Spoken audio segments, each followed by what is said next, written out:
The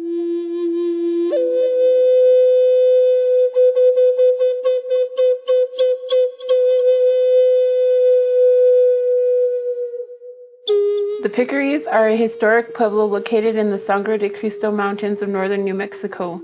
Known by their neighbors as Picuria, or those who paint. They are known for their long history of arts, crafts, and pottery, which they continue to this day. They speak to the Picuris dialect of the Northern Tiwa language, part of the Kaya-Tanoan language family. The Picuris occupied the landscape between the Pot Creek area to present-day Dixon. At the peak, the Picuris population was over 7,000 people. Picuris served as a trading hub not only between the pueblos, but also amongst Apaches and Plains Indians. I guess I'm having quite a dyslexic kind of day. I just want to make a quick correction. To the left of White Sands are the headwaters of the Gila River, and this is where the cliff dwellings are. Okay, let's move back into the Picuris. From the top, second from the top are where the Picuris are located. And yes, they have a website, and I checked out their pictures. And 3 down, second from the left, was a real stunner of a photograph. Now this looks ancient to me, and it was the only photograph I could find of it, so this is what is there today, what's been restored. They don't even look like the same building, and we'll talk more about that more ancient building before this is all over, but I want to look at the Picuris. And I'm going to hop around here and there a bit, but I'm going to try hard to lay it out in a historical context. Okay, the Picuris people previously lived in an earlier larger village of about 3,000. They migrated to the present location around 1250 Common Era. In the 15th century, it was one of the largest Tiwa pueblos influenced by Apaches and Plains Indians culture, and was of the Taos Pueblos. So I can go along with this. I think there was a very large cooperation between all these Indian groups. Just for an example, I know more about Arizona, but when there was a coast to Arizona, those people there made shell jewelry, and you could find it 200-300 miles away, headed north into a completely different climate. So I think there was really a great deal of cooperation between these people, and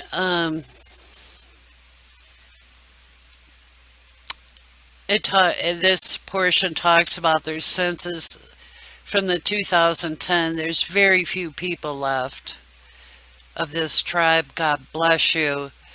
And the Picuris spoke the Northern Tiwa language. Now, Tiwa language in the Tanoan language families comes up here and there. And I don't know if, it's anecdotal evidence, but I think there was more in common that they let on. And because of this, now it's spelled differently. It's from Tiwa language to Tewa. And when you see a name like Lori Paestawa, the Tiwa is always indicative of being Hopi. Okay, but when you look up the Hopi language, they're associating it with the Ute Indians. And to this day, the Hopi and Navajo language, living right next door to each other, are quite different. So I think in the past there may have been a more cooperative coexistence, if you will. And, the Hopi and where the arrow is on the right, the Picuris, is quite some distance apart. And,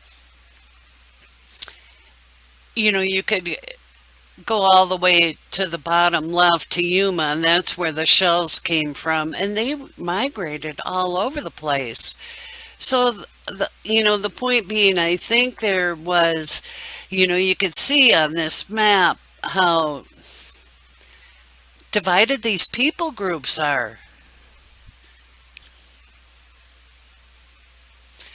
Okay, and back to the Picuris. Um, going to talk a little bit about it, the history. To the second paragraph here. In the late 17th century, people from the pueblos of New Mexico revolted against the Spanish colonists, particularly during the revolt between 1680 and 1696. And this I buy into, totally buy into that portion of it, when they fought for autonomy for their land. Okay, following this period of the people of the Pueblo were dispersed and had abandoned their Pueblo until 1706. And this is like, you gotta be kidding me. At that time, they joined with the Spanish to fight against the Comanche and Apaches tribes. Then the Picuris Pueblo people settled into a peaceful period. I just am, there could be an element of a divide and conquer, and I'm going to suggest maybe at this point it was from the Spaniards, but I really have a hard time believing that they joined forces with the Spaniards against the Apaches and Comanches. And here's one reason why. We're going to move in the red circles down 3 to the Acoma and talk about a character named Don Juan Añati. And this guy was a brute.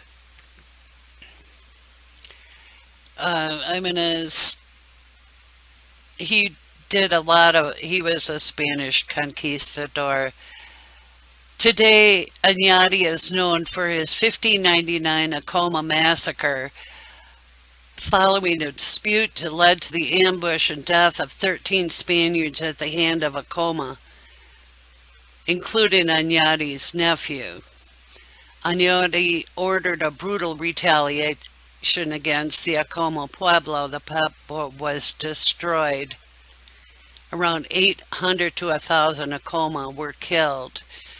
Of the 500 or so survivors, Añati sentenced most to 20 years of forced personal servitude and additionally mandated that all of the men over the age of 25 have a foot cut off. Recent research has indicated that there is no evidence of this, and the prisoners lost some toes. This guy is a brute.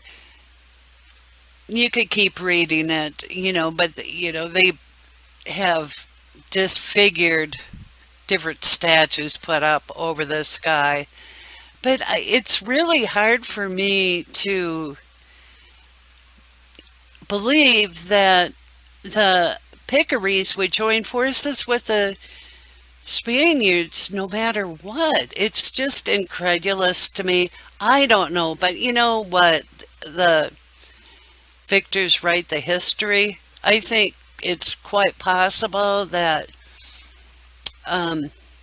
these conquistadors spread a lot of, how would you say, pit one tribe against the other kind of thing, divide and conquer. And I really do think that there was a peaceful coexistence prior to this. And I just want to quickly show a picture of where a coma is, and I'm gonna guess they what did survive may have relocated to higher ground. I mean, this looks like a village on top of a massively huge tree stump, in my opinion.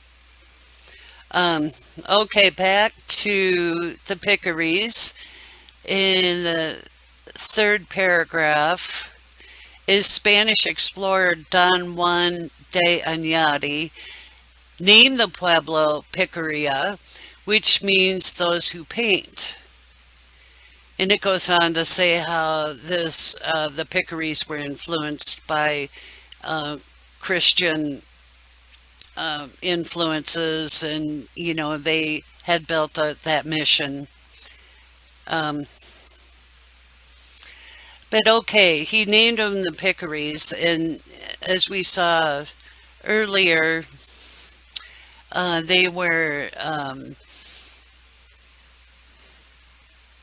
losing track of myself. They were their location was the mountain pass, the warrior pass, which doesn't have anything to do with artisans, although, they're obviously artists. I think all these natives had, to a degree, some artistry, some specializing in pottery, etc., or shell jewelry, or blankets, raising wool and that. So let's look at the etymology of picture. Uh, Picture, pictor, picture, pector, pictus, and the only one without the T in it is pinger. And what came to mind for me was when I was seeing the Picuris, I thought of peccary. And I don't mean any ill will toward anybody, because if anything, the Picuris made um, lemonade out of lemons, possibly. But I mean, when you get into the Portuguese on the bottom, the etymology, it's one letter off. Pecari versus PIC. So, did this Añadi character try to give him a handle? I don't know. It's all food for thought. And there's a picture, and javelina is really what stuck to this day over the name peccary. Um, but there's a picture of it, and if they get a chance, if dogs go after them, they'll kill the dog, but they're pretty afraid of humans.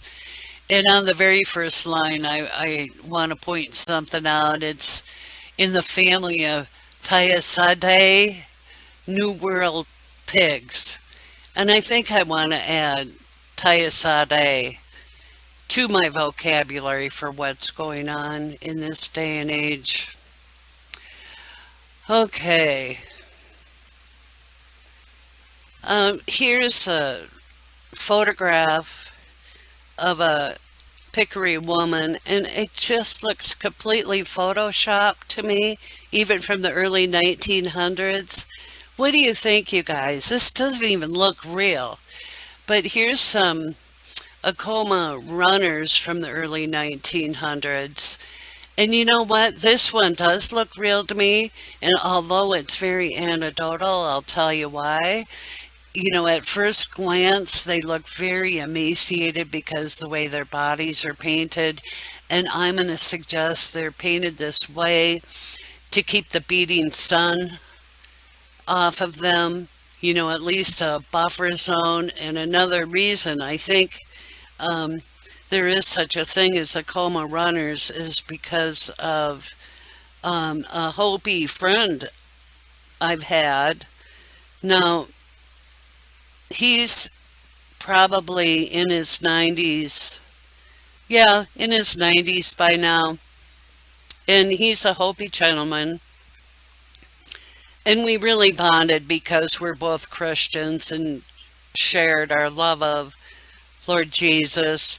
And, so I got to hear some of his life story. Now, by the time I met him, he was retired, so he could devote himself to a lot of Christian work. And he went back to his Hopi homeland several times a year to be a missionary. And in his early years, he told me about how um, he would run from mesa to mesa up and down mountainsides. That was the mode of transportation. So I think running really was a real mode of communication and trade, that type thing. This friend of mine was truly an athlete. He ran in a lot of races, and his age group would, um, win a lot. I think he started giving up on marathons by, age 70, 75, and, reduced it to a half marathon. So I think you go to look it up and there's nothing about the runners of Acoma, but I think there's a real cultural basis for what we're looking at in this picture. And unfortunately, I don't know why they have to look um, so unbecoming in that. It needs to be better explained. Here's a very old map from southern Arizona, a much more milder climate. And, they look happy. Their garments are beautiful. They're doing agricultural things. They're dancing. They know how to use a boat. And also in regard to non-savagery is look at the quality of these blankets. Now these are Picuris and they're absolutely gorgeous workmanship there. There's just no denying it. I would be envious to have a coat made out of any one of those. Not envy in a bad way, but in a beautiful way. And I just want to touch once more on Agnetti, that conquistador troublemaker in New Mexico. And there's this plaque in El Paso del Rio del Norte, El Paso, Texas, of the Rio del Norte, the Rio Grande River. And let's read this because things aren't adding up all that well for me or what they're having to say about it.